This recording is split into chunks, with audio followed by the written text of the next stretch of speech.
Second video. Here we go. Action. I just got done listening to an interview with Katie Hopkins, who is a British media personality who's a little bit inflammatory.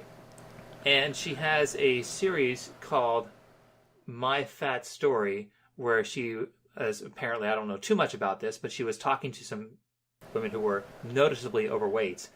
And she was commenting on how the weight gain works to one of the fat women. And she says, well, I need to call the police because I think you've just committed a hate crime. And then, so she's in the studio and they're talking, and then she walks out of the studio, picks up her cell phone and calls the police because Katie Hopkins called her fat. Hey, Tazerov Omega. Thank you very much for subscribing. You're going to be immortalized when I create this as its separate segment. Also, I'll be honest, I have no clue who Katie Hopkins is. So, this might be relevant to some of you guys in the chat. I'm flying blind on this, but I assume that she is or was someone of some importance. And yes, to answer the chat, yeah, he's deleted this.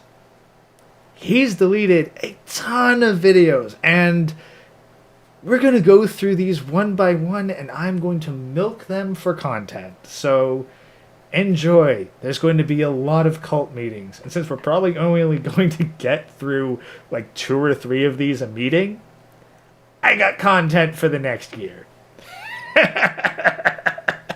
This is ridiculous, I thought, because I was listening to it in an interview with Stefan Molyneux with her, where she was talking about that.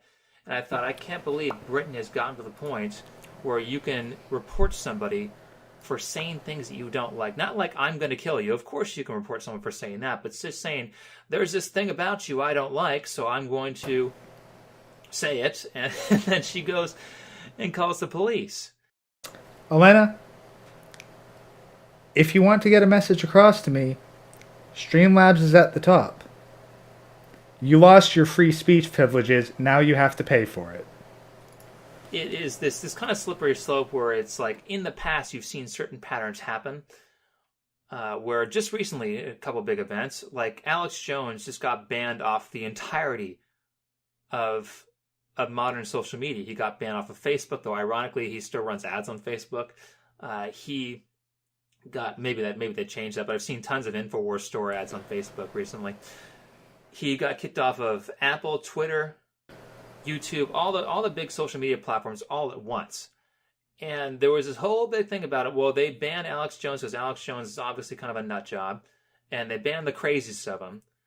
And everybody was saying, hey, this is a big deal. Alex Jones didn't do anything violent. He does suggest some really dumb things, like Sandy Hook's being a hoax, and he even said, hey, that was dumb. I retract my statement that Sandy Hook was a hoax, even though there's some other things that Alex Jones does that I don't quite agree with. But they just basically deplatformed him because he was the easiest one to say, oh, yeah, he's easy to deplatform, so we'll get him.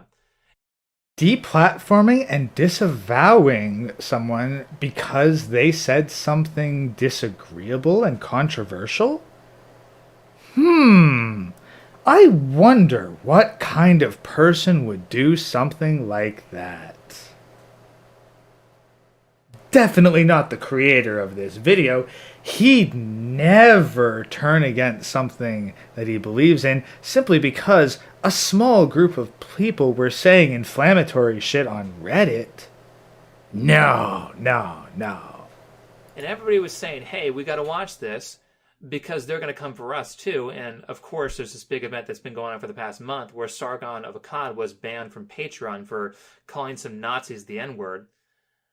And now it hits a little bit more home because Sargon of Akkad is a very reasonable person, very nonviolent, very level-headed in his discussion and review of certain political topics. And now they've come for the more reasonable.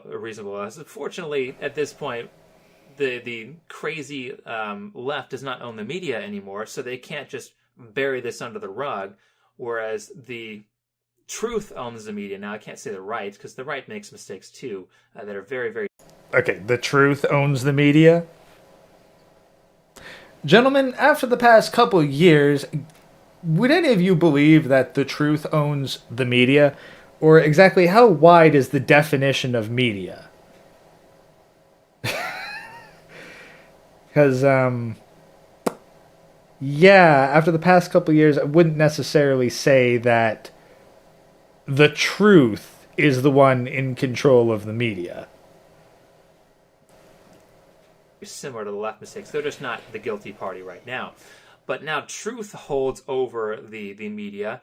And so you see a subversion tactic from Patreon that this new PayPal person goes over to Patreon, and immediately, like 2 months after she takes over the trust and safety team of Patreon, some of these big YouTubers get banned. But what's happened, because Truth owns the media now, they can't just lie. They can't just get away with subverting truth-sided beliefs, because Sargon's very, very into that. And he's exposed a lot of the lies of feminism. He's exposed a lot of the lies of other political movements, and they clearly don't like that. So what they do is just, we'll take your funding away. We're going to find somebody to, we'll get you fired from your job. We'll take you off our platform, and we'll do whatever. But it doesn't work anymore, because the left's whole game plan was that we are the moral authority. We're the ones who are on the side of good, on the side of rights. But when you take someone's free speech away for doing something like that, or when you take someone's whole job away for doing something that's, something that everybody else, that a lot of other people are doing on your platform, but you haven't said anything about them because they're not a major opponent against you. I wonder if Sean still believes that the truth holds the media. Personally, I doubt it, considering that in order to get his message out, he had to disavow, step away from MGTOW, and even then, even in his, I guess, second most recent stream, since he's apparently streaming now, he had to switch the title from MGTOW to Manosphere, and I'm betting dollars to donuts he did that so that it would get wider traction. Does truth really, really hold the media, Sean? Or is controlling finances an effective way of getting people to say the things that those in actual power want them to say? If you happen to watch this, which I'm going to tag you in every one of these, so please comment below. And if you do have the original dating files for each of these videos, that would be appreciated too, to help give a little bit of context into why you might have said some of these things. Well, you can't hide shit like this anymore. And as far as I'm aware, Patreon has immediately lost 20% of all their business, like within a week. That is a massive, massive deal. Like, if you're a company that's big, you're going to be operating on very small margins. So to lose 20% of your business in a week is catastrophic. Now, whether Patreon will survive this or not, it could be not that big of a deal, because Patreon's a very light company in terms yeah, so from 4 to 5 years in the future, yes, Patreon absolutely survived this. of how expensive it is. If you need a web designer, you need someone to process the payments, and you need some other small things, but it's not like they've got big infrastructure that's business regulations and crap like that they're going to pay for. So they may very well have survived this hit. But the point being is that the cards on the table for all this stuff, and really what this ends up being is a lack of responsibility. The whole left's argument is we're the moral people, and the second part of the argument is shifting the blame. We're the moral people and shifting the blame.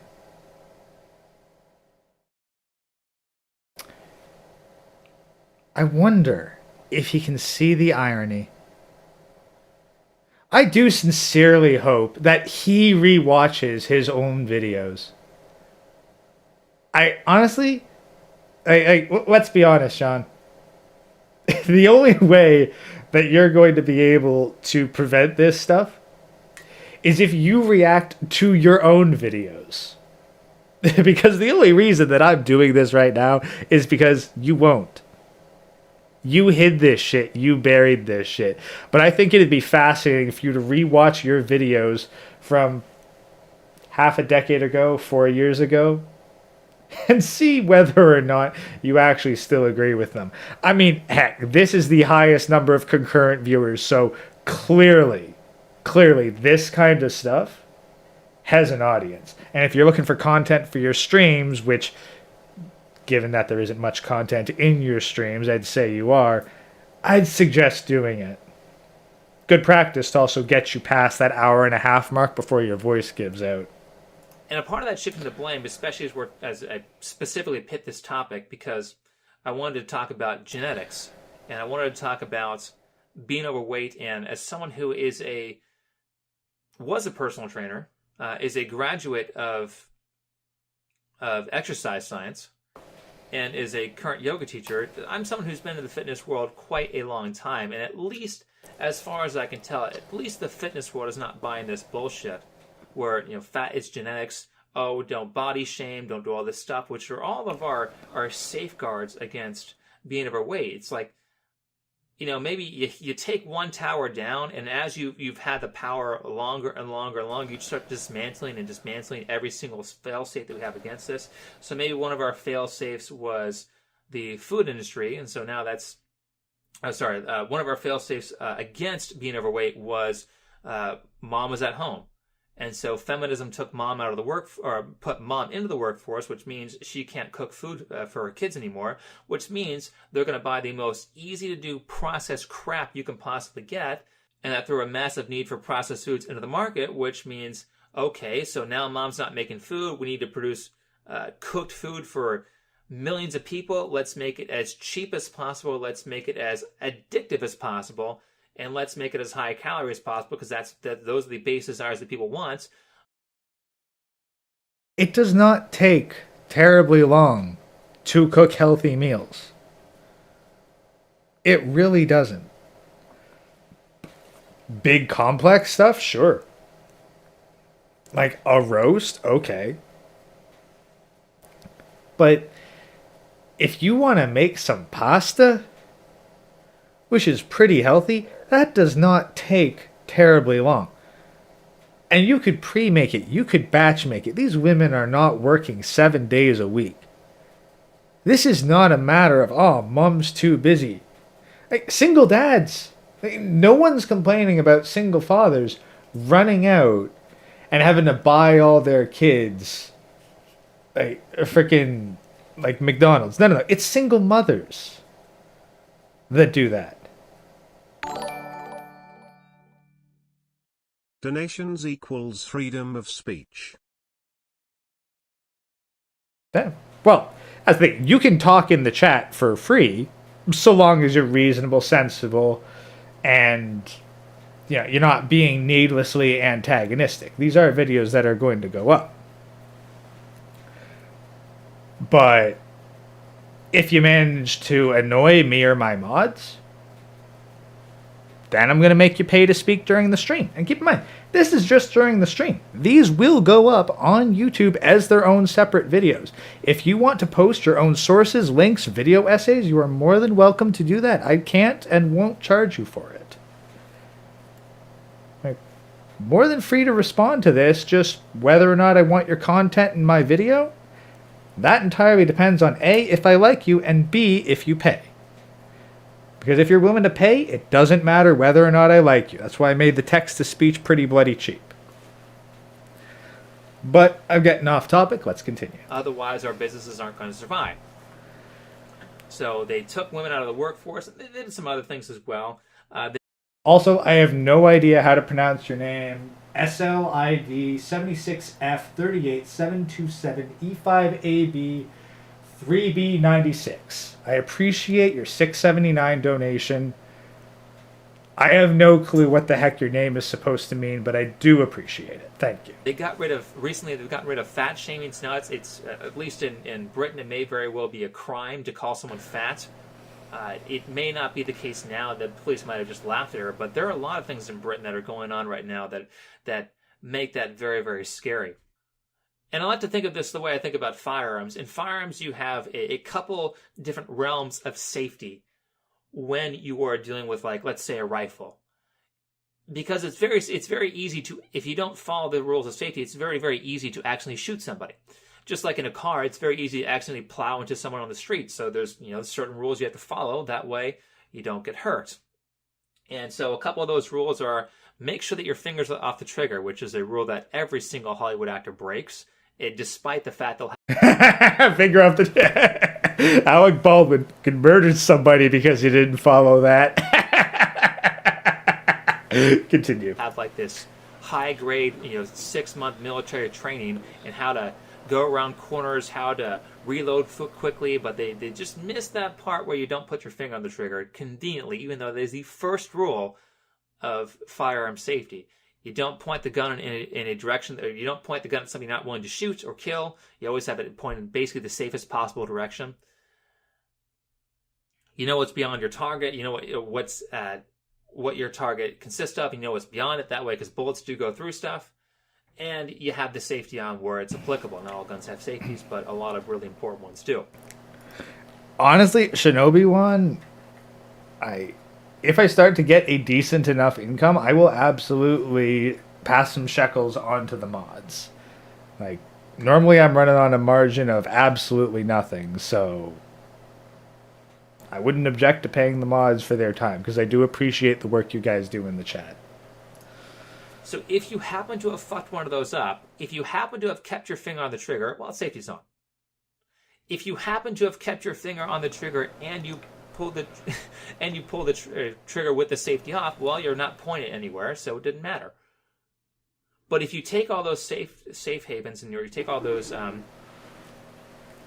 blocks against doing things stupid, well, then you're going to have a massively fat population. So you put mom in the workplace, which means now we don't cook our own foods. That means nobody knows how to cook anymore. You get rid of the social shaming that may be related to getting rid of people that were, shame is a big tactic. Like, shame is the reason people don't steal in Japan. Shame is the reason that people aren't overweight in Japan. So things like that. But one of the big arguments for the "it's not my fault" Mod bucks. Appreciated, HMK. I'll be sure to pass at least some of this on to the other guys. thing is genetics. It's saying that this prevailing concept for the past at least 20 years has been saying it's not the food that's making you fat, it's just your genetic hand. It's convenient because not even 5 decades ago, so a lot of people are still alive and still remember this, people weren't fat. You had like one fat person in your entire high school. Like if you look at, this might be not a good example, but I was just watching It's a Wonderful Life. If you look at that movie, there was like 2 fat people in that entire movie. Everybody else is normal weight. Everybody else is not only normal weight, because normal weight in current standards is still fat. Normal weight could be like 20%, 24% body fat, which is that's pretty heavy looking. That's pretty chunky looking. I'm talking like they were, maybe, well, it's different for men and women, but they were on the lower end, like the 10% end, the 15% end, the 20% end for women.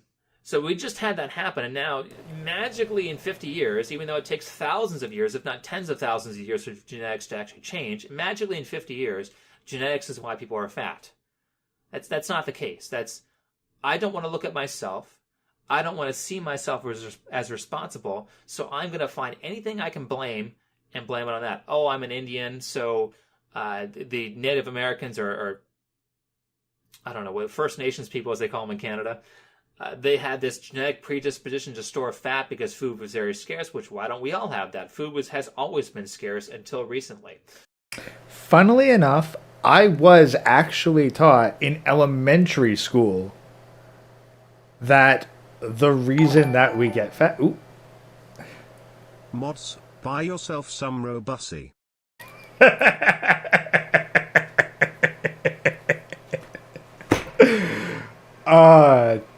God damn. We're going to need a little more than that. Robussy don't go for that cheap. I mean, unless you make a communal one that everybody shares, but my mods have standards.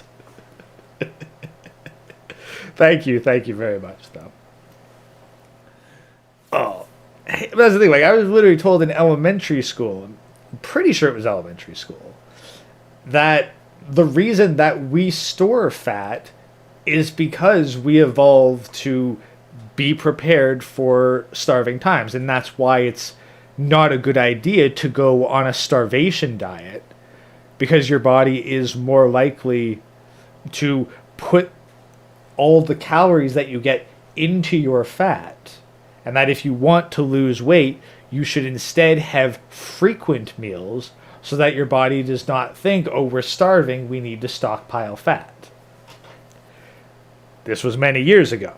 I may be completely off on this, but that seems far more likely than some people just going, well, my genetics make me fat, so there's nothing I could do about it. Like, all right, well, I got a metabolism like a hummingbird, so I need to eat a shit ton to even try to put on muscle weight, to say nothing of ever being fat. So I can understand that. But just as the solution for me to gain weight is to just eat more, people who tend to store more calories can just eat less and perhaps distribute it amongst smaller meals.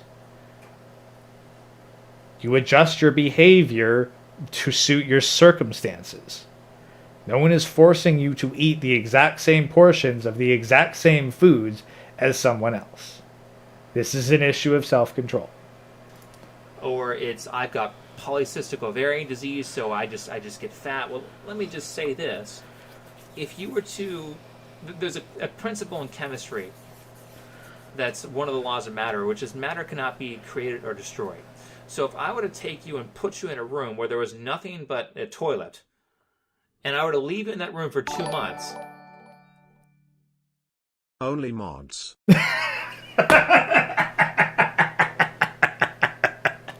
Yeah, that's where I create an avatar for each one of my mods. And then sell R34 of it. Although OnlyFans won't actually do it because there's some bullshit involving them needing my actual social media page, which I don't even have. So, pretty sure I'm going to have to put the not safe for work stuff as a bonus tier on Subscribestar. But if you want not safe for work waifus of the mods, well, keep donating dollars towards it, and I'll see what I can do. And hey, if you guys want to raid his chat, like, you can. I'm gonna keep going through, at the very least, this video. We might go the full 3 hours here. We're gonna try to get through at least 3 of his full videos. If you're gonna raid his chat, maybe just tell him what I'm doing. Because getting his eyeballs in here and the eyeballs of his chat in here, I think would be very uplifting. So if you want to go and spam something, just say, the Gray Ghost is reviewing your deleted videos in a Red Pill cult meeting. But we're going to keep going. I do appreciate the support, guys. And give you no food. I gave you water because I'm not going to kill you. I give you no food. I bet you by the end of that 2 months, or even just a month, you would have lost a shitload of weight. And so if you take that to its logical conclusion, there is some amount of not eating that is going to make you not be overweight. Now, you just need to find out how much. And I've been overweight. Overweight's probably the right word. I was never obese because I was maybe 50 pounds overweight, which that may be obese. So I know people who are like that eats. I know the person who eats like 3 large pizzas in a day from Domino's. I know the person who eats 3 large pizzas from Domino's and drinks 2-liter bottles or 2 liters of Coke, and eats a bag of M&Ms, and then that's just like their dinner. I've known people like that. I know how much these people eat. They want to say it's genetics. I'm astounded that people can eat that much. Like, me, like, I got, like, if I'm going to put away a large, no, heck, not even a large, a medium. For me to put away a medium pizza, I got to eat that fast. Like, really fast. Otherwise, my stomach's going to realize what the heck I'm doing to it and tell me to stop. Like, I've put away a decent amount of calories in one sitting. Maybe 1,500. I don't think I've ever put away more than 2,000 calories in one single sitting. So, I honestly have no idea how some people can eat 5, 6, 7+ thousand calories in one day. It's honestly a mystery to me. I just don't get it. I know some people do. I just don't get it. They want to say it's not their fault. And you could even go this far because genetics has a pretty high bearing on your intelligence, which you actually can very well easily prove. So you could say that you could do an IQ test for all the people who are overweight, and you might find that everybody who's overweight has an IQ of 90, which is fairly below average. And so you might say, well, it's because that they're intelligent, that they're in this fantastic environment where we've got all this food, that's why they're overweight. So it is genetics. Well, if you want to say it this way, wisdom is always going to trump intelligence. Wisdom will always outbeat the most intelligent idea you could possibly hit, because if you have nothing, if you're starting from zero, the dumbest person of today in American society could easily tell you way more about how the world works than you could just figure out yourself with just your intelligence. You know, this is a person this is a person that might not know how the sun works or how the moon works or how basic food science works, which most of us have been educated on. So wisdom can be a very determining factor in how you actually go about a problem that can way outbeat intelligence. I can just find the most intelligent person. He can just say, this is what I figured out. Do this, this, this, and this. I copy the formula. Suddenly I have the perception of I'm someone who's really intelligent without actually having the genetics for it.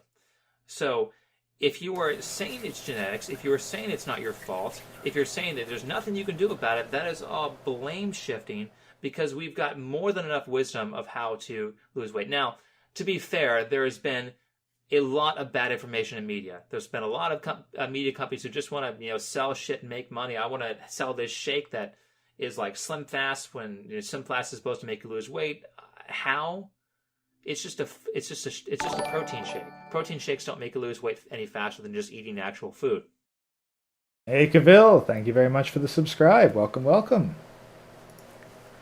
In fact, that might actually make you lose weight slower, because the easier your food is to digest, the more bioavailable all the calories are, which means that you may very well absorb more calories of Slim Fast than you would an actual steak.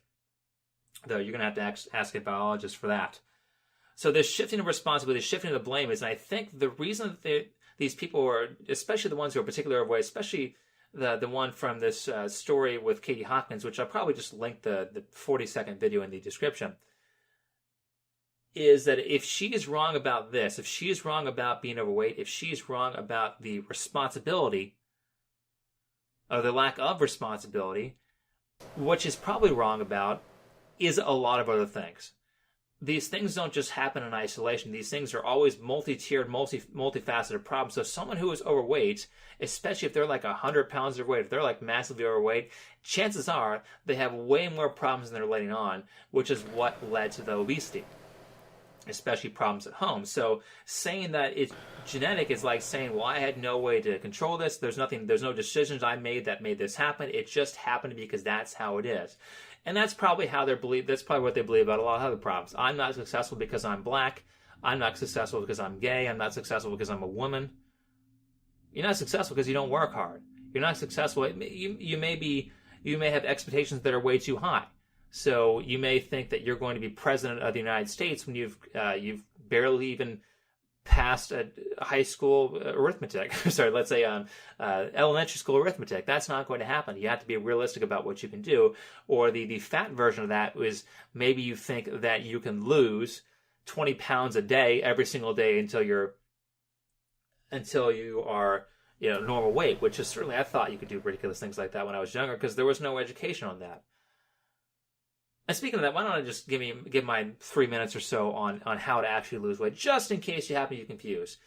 The whole process of weight loss is that you have to eat less. That is the only thing that matters. Not necessarily.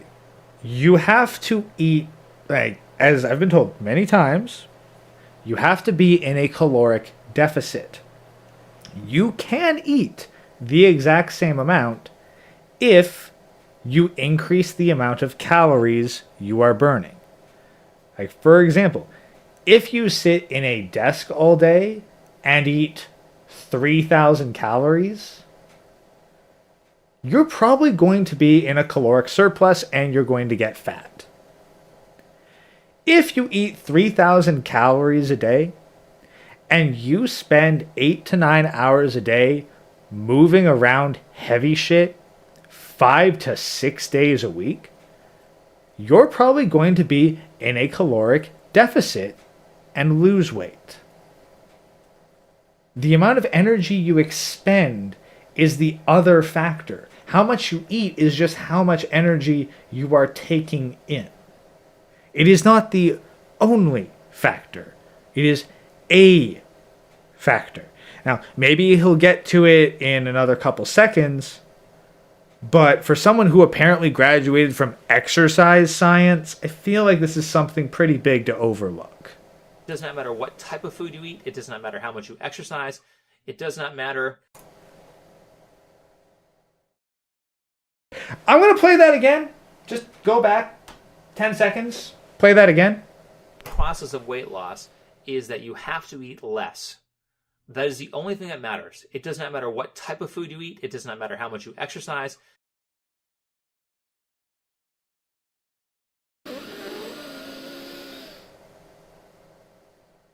Those of you who have a lot of experience in fitness, put a 1 if that is full of shit. Put a 2 if you think that that is valid. Personally, I would think that doing significantly more exercise would allow you to eat a larger amount of food and still be in a caloric deficit. I may be wrong on this. I didn't graduate from kinesiology.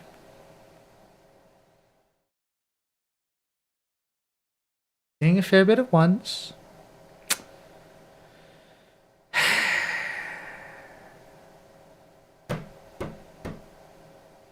Well,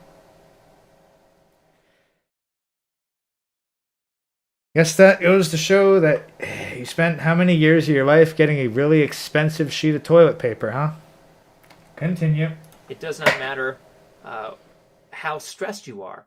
The only thing that matters is how much food you put into your mouth. So if you identify that as the only problem that's really the case there, you can start attacking, well, if I'm eating too much or if I'm not doing this thing properly, what's causing me to not do this thing properly? Whereas you can spend all this time exercising, which is not going to solve the problem, and you can be focused on this thing that's totally removed from the point.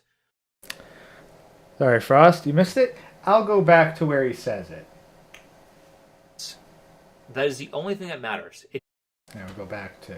Or so on how to actually lose weight, just in case you happen to be confused. The whole process of weight loss is that you have to eat less. That is the only thing that matters. It does not matter what type of food you eat. It does not matter how much you exercise. It does not matter how stressed you are. The only thing that matters is how much food you put into your mouth. So on how to actually lose weight, just in case you happen to be confused. The whole process of weight loss is that you have to eat less. That is the only thing that matters. It does not matter what type of food you eat. It does not matter how much you exercise. It does not matter how stressed you are.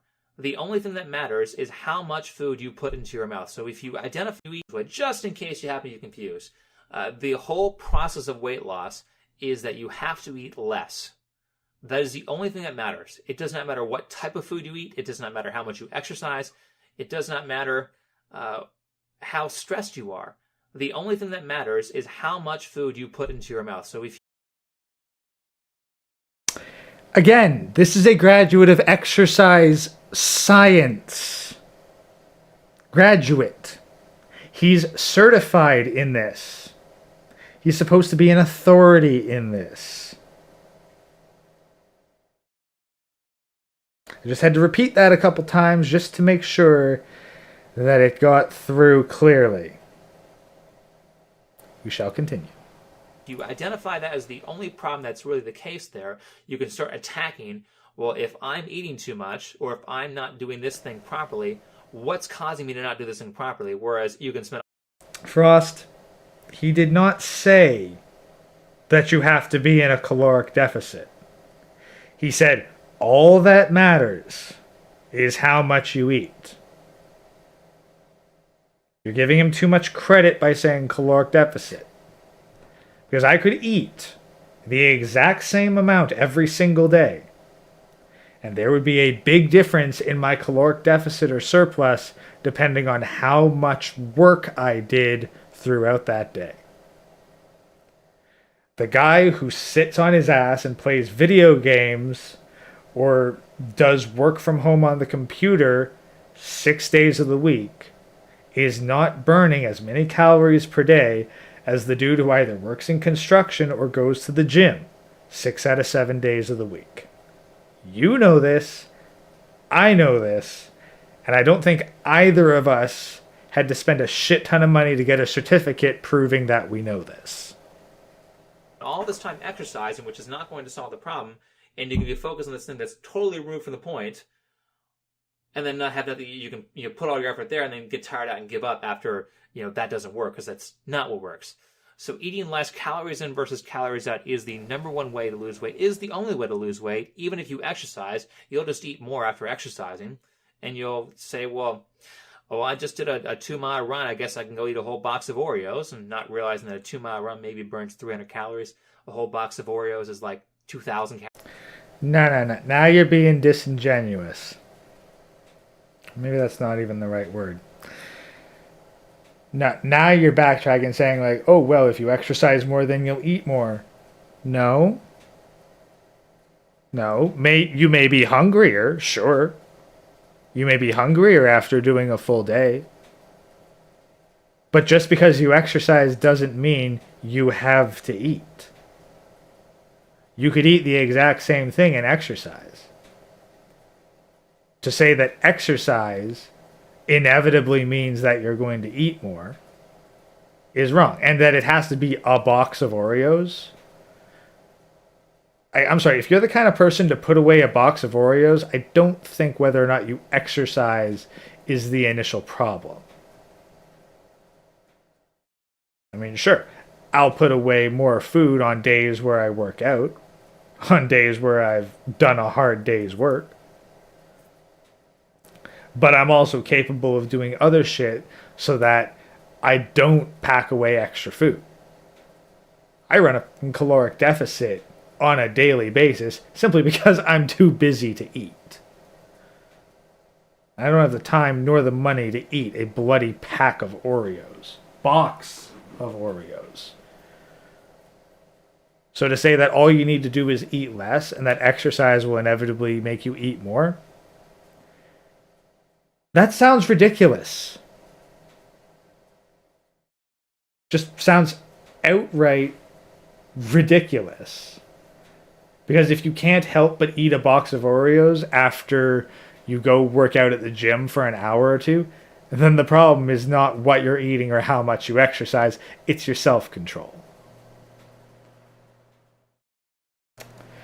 4 minutes left. 4.5 minutes. Finish this one off. Calories. So how much is what matters, in slowly tapering off is saying, I'm the person who eats 3 pizzas a day and drinks 2-liter bottles of soda every single day. You're not going to stop that right away. It's going to take a while. So what you could do is over the next year is say, instead of eating 3 large pizzas every single day, I'm going to eat 2.5 large pizzas a day. And then when you get used to 2.5, you say, I'm going to eat 2 large pizzas every single day. I'm going to eat 1.75 large pieces a day until you get to a normal amount of food, which may be 3 slices of pizza, or three kind of moderate-sized slices of pizza would probably be our weights. Because each time you hit a new landmark, things get easier and easier. So as soon as you take about a month or so to get used to the 2.5 pizzas, by the time you're there, it's not so far. It's not so bad to go to 2 pizzas. It's like you're walking a mile, or this is what I used to do when I was walking home from school when I was a kid, is let's say I had a particularly far walk. Every so often I'd look back and say, look how far I've come. And then I'd look forward and say, well, it's only a couple more steps. So you take off the half pizza in your first bout, and you get used to that, and you say, well, it's only another half a pizza to get to get to two pizzas. Whereas if you try to take it down all at once, if you try to take down take out the whole pizza in one fell swoop, it's going to seem like it's a lot more difficult. It's going to seem a little bit less seamless, and it's going to really up your chances of quitting. You take those small successes, you say, well, it's not that much further than this, it's not that much further than that, it's not that much further than that, and you break yourself down to an easy diet, as opposed to what everybody else does, and this does not work because our diets have a 90% failure after 3 months, if not 95% failure after 3 months. So don't listen to people tell you going cold turkey does not work. Even with addiction therapy, going cold turkey does not work. Only about 5% of people who go through AA actually succeed. So you start tapering off. You start making things not as hard to. You start making your goals a little bit more broken down, a little bit more realistic. And when you actually get to the point where you're netting out weight loss, because you might not lose weight for a couple months, what you could do is just start out with not gaining weight. So I normally gain 10 pounds a month. How about I just gain 8 pounds this month? You're still going the wrong direction, but you're not going as fast. And you slow it down a little bit more. Now you're only gaining 5 pounds a month. You slow it down a little bit more. Gaining 5 pounds a month.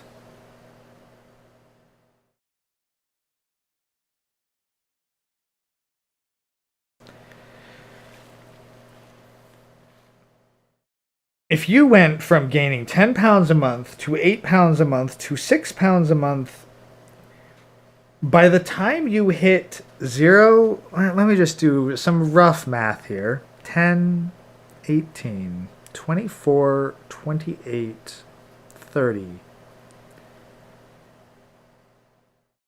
Unless I did the math wrong there, that's 30 pounds.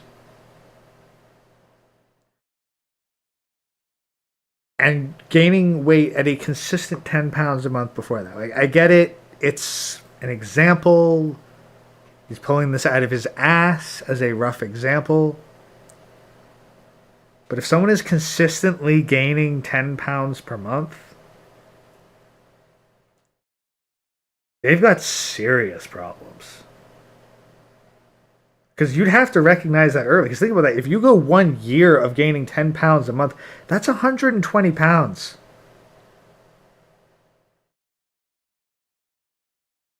Like, jeez. Okay, I get it. Shave it down. Make it more realistic goals. I get the principle of the idea. But I sincerely think that it would be easier psychologically to get yourself to eat the same amount and exercise more rather than constantly trying to chip away at what you eat. Now, admittedly, you can't out-exercise a bad diet. Like, if you're packing away 8,000 calories a day, you're not going to be working out hard enough to burn that. Especially if you're unfamiliar to it. So, you're going to need to cut back, but wow. Yeah, one bone, straight up. Like, if you were gaining 10 pounds a month, you'd be dead in a couple years. Like, I don't know. I'm someone who'd have to try for that. Maybe other people can just naturally put away more food than that. Well, no, and that's the other thing, too. Shinobi wants saving money. Like, how, like, I don't know why fast food is stereotyped as cheap, honestly, because it's not. Eating out is expensive.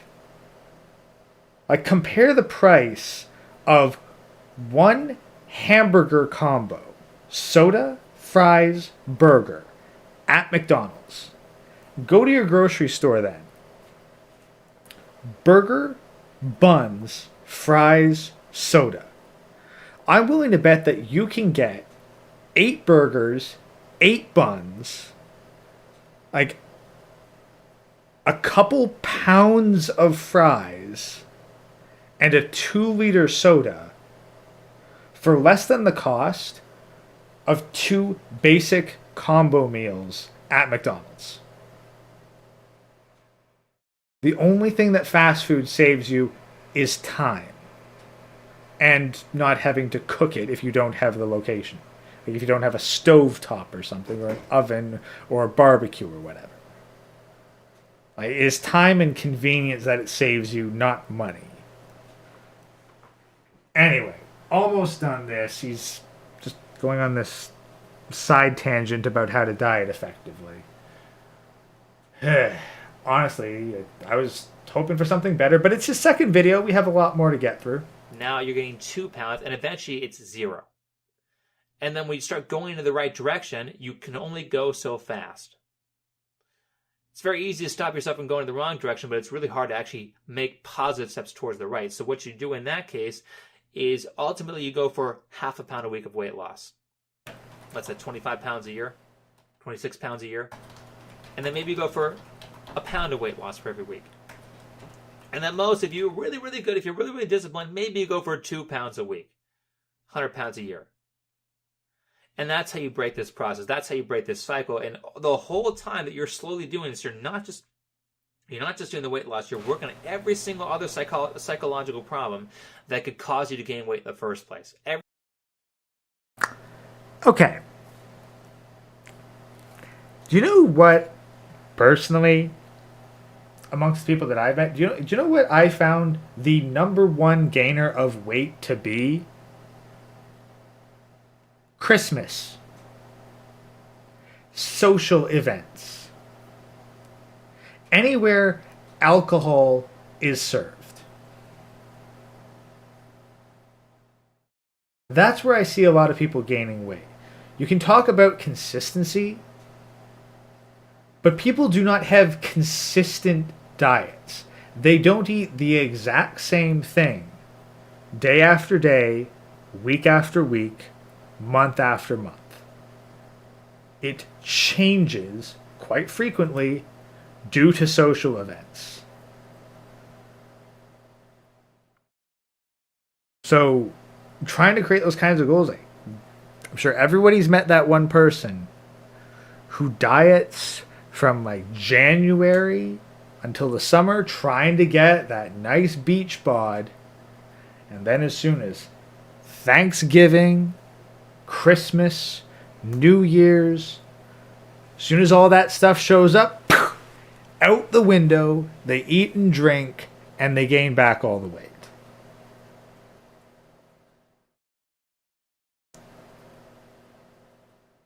Bye.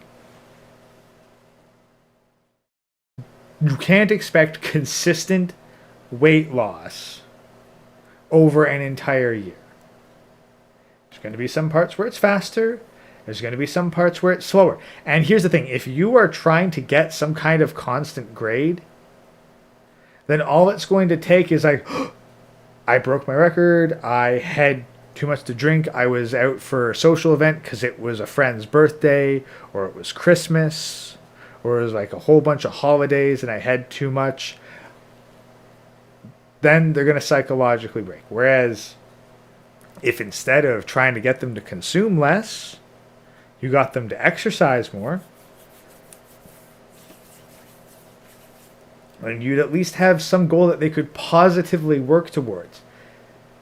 Like, it's easier to get people enthusiastic about accomplishing more fitness goals than it is about eating less. Like, no one can triumphantly say, I only ate 2 pizzas today. But most people could triumphantly say, I successfully benched 2 plates today. Both of them are going to be effective at losing weight. But only one of them is going to give that psychological rush of dopamine for accomplishment. Again, chat, if I'm wrong, call me out on this.